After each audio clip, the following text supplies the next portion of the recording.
Amerika Serikat dilaporkan membagi Gaza dalam kendali zona hijau dan zona merah. Nantinya kedua zona ini akan ditempatkan pasukan militer internasional, termasuk diantaranya yang berasal dari Indonesia. Dari dokumen Amerika Serikat yang dilaporkan The Guardian, pasukan internasional dari berbagai negara awalnya akan dikerahkan bersama tentara Israel di timur Gaza, di dekat garis kuning yang kini dikuasai oleh IDF.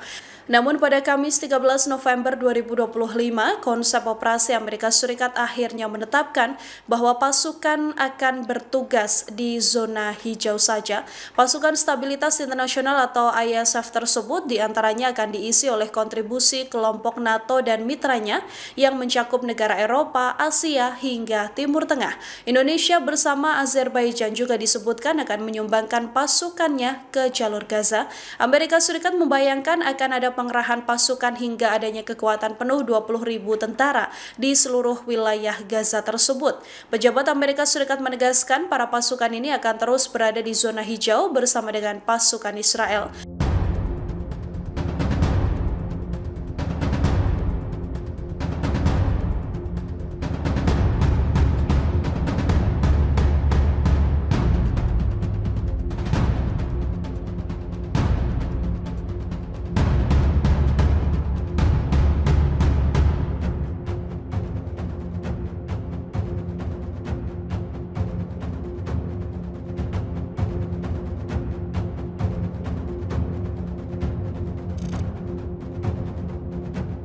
Download Tribun X sekarang, menghadirkan lokal menjadi Indonesia.